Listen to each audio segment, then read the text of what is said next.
Fakta teori.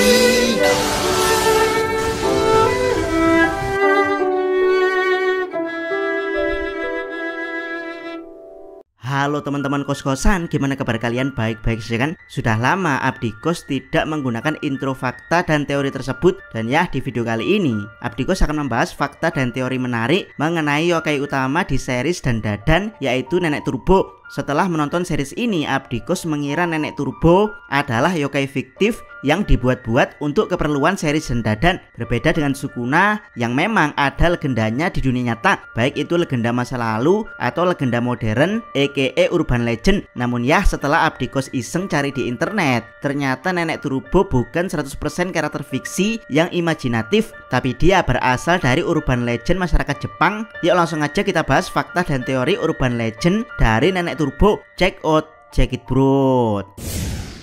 Pertama, wilayah urban legend Nenek Turbo berasal. Jika legenda Sukuna berasal dari wilayah Hida atau yang saat ini menjadi prefektur Gifu, maka legenda Nenek Turbo berasal dari prefektur Hyogo, yaitu sebuah wilayah di antara Kyoto, Osaka, dan Okayama. Kota paling terkenal di Hyogo adalah Kobe yang sekaligus menjadi ibu kota prefektur Hyogo.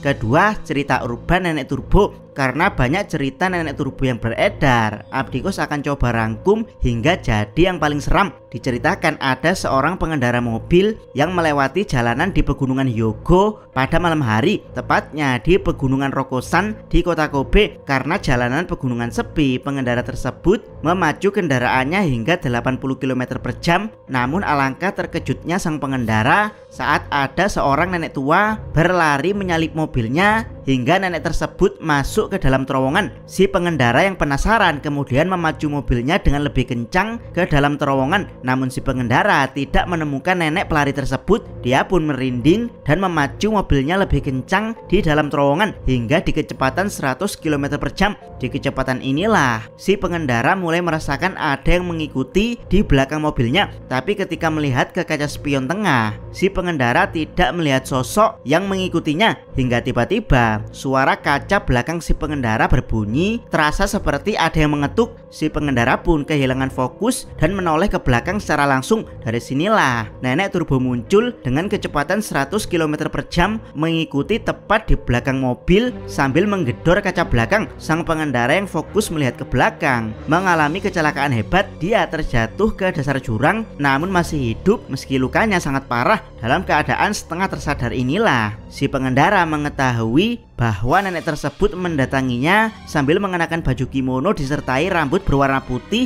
yang terurai berantakan. Si nenek memperingatkan pengendara untuk tidak ngebut di jalanan, khususnya di wilayah pegunungan ini. Si pengendara pun pingsan hingga keesokan harinya ada tim SAR yang menolongnya. Yap, kurang lebih seperti itulah rangkuman cerita Nenek Turbo dari berbagai versi yang Abdi Kos rangkum sendiri. Cerita urban legend ini awalnya hanya viral di ibu kota Kobe, lalu dengan cepat menyebar ke prefektur Hyogo dan ke seluruh Jepang. Dari sinilah muncul berbagai macam versi cerita Nenek Turbo di seluruh Jepang.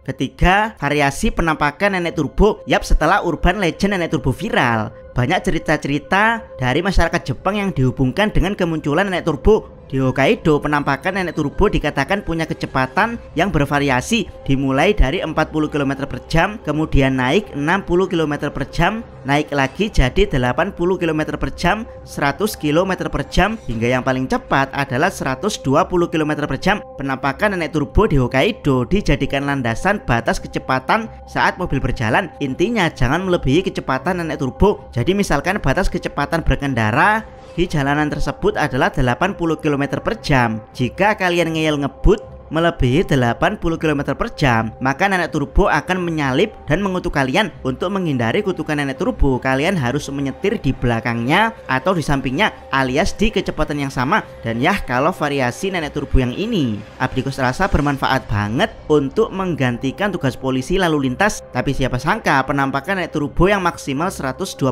km per jam ini malah jadi inspirasi untuk para ilmuwan otomotif Jepang menciptakan mobil pribadi dan komersil dengan kecepatan kecepatan 140 km per jam. Yap, saat itu industri otomotif Jepang memang sedang berkembang sangat cepat, bahkan bisa dibilang merajai pasar dunia. Variasi lain, ada yang mengatakan nenek turbo adalah nenek yang meloncat, bukan berlari, tapi meloncatnya menggunakan bantuan bola hooper untuk melewati pengendara. Kemudian ada yang mengatakan bukan nenek turbo, melainkan pria dengan sedan lawas namun melaju dengan kecepatan tinggi. Kalau menurut Abdikos, ini mah jelas Takumi Fujiwara dari inisial D. Ada lagi yang mengatakan dia adalah seorang pekerja kantoran yang memakai jas dan mengendarai sepeda motor namun bisa menyalip mobil sport. Ada lagi yang mengatakan kalau dia adalah seorang gadis atlet yang berpakaian olahraga Burma tapi larinya mampu menyalip mobil sport. Bahkan ada lagi yang mengatakan kalau dia adalah gadis SMA dengan pakaian pelaut mengendarai rudal dari jarak dekat. Ini jelas varian nenek turbo utusan Kim Jong Un.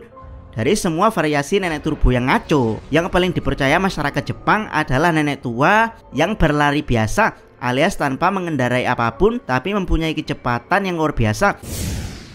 Keempat, cara mengalahkan legenda urban nenek turbo. Layaknya legenda kolor hijau yang sempat viral di Indonesia dan muncul cara penanganannya, yaitu dengan daun kelor, atau legenda lampor yang sempat viral dengan cara penanganan memasang boneka di depan rumah serta tidak boleh membuka pintu saat diketuk malam hari. Legenda nenek turbo juga muncul bersamaan dengan cara penanganannya, yaitu menghindari mengejar nenek turbo yang masuk ke terowongan, kemudian berkendara zigzag atau melewati tikungan dan jalan berkelok-kelok, mengingat kecepatan nenek turbo tidak bisa 100 km saat di jalanan berkelok.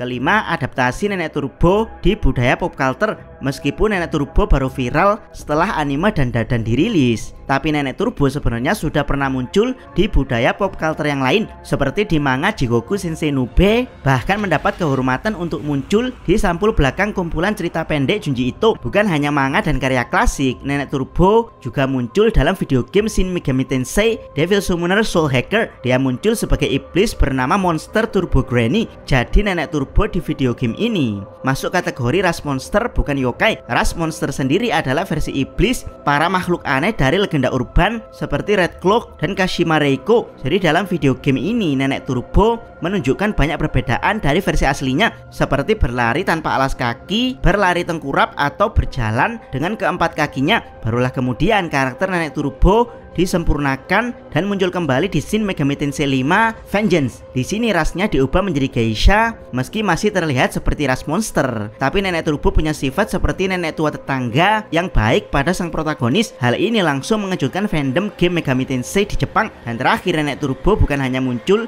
di anime dan dadan yang bertema yokai, tapi juga di anime populer Mob Psycho 100 saat mencari sumber cerita hantu. Setelah menerima permintaan dari Mob Psycho 100, sang protagonis Shigeo Kageyama disalib oleh seorang wanita tua yang berlari dari jauh. Shigeo gagal mensucikan nenek tersebut dan berakhir kabur dari kejaran sang nenek. Namun Shigeo sedih karena sang nenek dengan mudahnya menyalip Shigeo saat dia berlari, padahal Shigeo sempat berlatih keras dalam berlari, tapi malah dengan mudah dikalahkan nenek turbo. Oke teman-teman, demikian penjelasan fakta dan teori nenek turbo di cerita aslinya. Bagaimana menurut pendapat teman-teman? Silahkan tuliskan komentar kalian di bawah. Jangan lupa subscribe channel Takos dan jangan lupa share video ini sampai ke salam.